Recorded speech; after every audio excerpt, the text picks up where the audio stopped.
into Capernaum. There is a man, a centurion, who has a servant at home who's sick. And he says, you don't need to come to my house. In fact, I'm not worthy for you to come under my roof. But if you just speak a word. Somebody say, speak a word. Something about the word of Jesus that not only gives us instructions, but God's word can do something in our lives. It can work by remote control. Isn't that cool? Jesus speaks the word and the servant is healed. Jesus moves from Capernaum and he goes to Peter's wife's mother's house, and there she's ill in the bed. Jesus heals her. Tells him, now give her something to eat. Jesus leaves, and here Jesus' reputation has now reached the streets, and everybody wants to come to be healed from Jesus. Jesus heals them, but there's more to learn about Jesus. Jesus not only goes to heal the many, but you remember that bizarre passage, foxes have holes and birds have nests. Son of Man has nowhere to lay his head. Then Jesus gets on a boat and go on the other side of the lake. And while he's on the boat, he expresses another level of his authority, where he speaks to the wind, the boisterous wind and the storms, and he tells the storm to peace be still.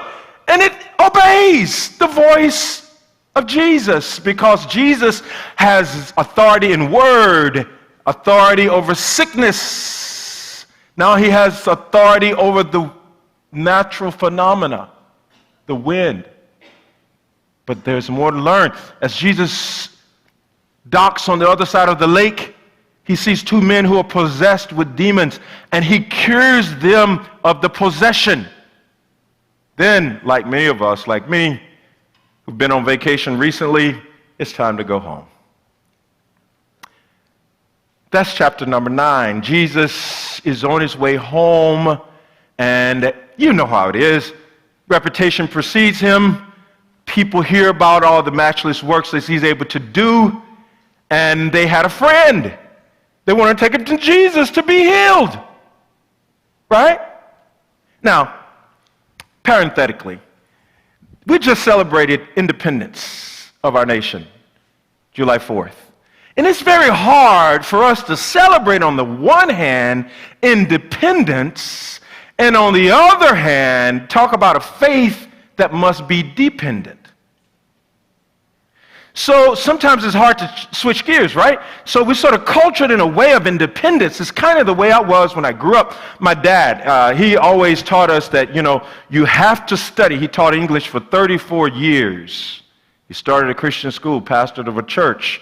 He believed in the books, but he also said, you need survival skills. I want to teach you something he didn't know himself, that was how to make cabinets. So he decided he's going to teach us, and he's going to learn all at the same time. So he needed cabinets in the house, that we go next door, use your math skills, measure the cabinets, and I am going to then, you figure out how to build cabinets, and I'm going to buy wood, and you're going to have to cut wood and build the cabinets. Pretty cool thought, right? Not really. So not only did he believe in skill development, but he also was kind of like a slave driver. Shh, don't tell anybody. If we didn't reach our goals, he would make us stay up all night until we reach our goals. I kind of developed that skill now. Micah said, you never sleep. I learned it when I was 15. My brother nearly cut off his finger with a circular saw one morning at 5 o'clock in the morning because we hadn't finished our goals. We were up all night cutting wood for these cabinets. Because the line wasn't straight, he'd say, you got to cut it again till you get it straight. So that's how I developed sort of the propensity to try to figure things out on my own. And so this spilled over to vacation. Mike and I were in Montego Bay, Jamaica, a few weeks ago. And now another thing I didn't tell you, my dad can't swim. He never allowed us to swim because he almost drowned when he was a little boy. So now I decided at this point in my life, I should figure this out, right? I can figure out how to build cabinets. I can figure out how to swim. in Montego Bay, a wonderful place to figure out how to swim.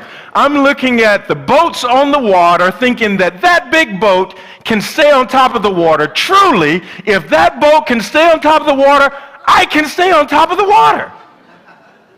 And then I saw some guys who were much bigger than me floating, and I thought, surely if they can float, I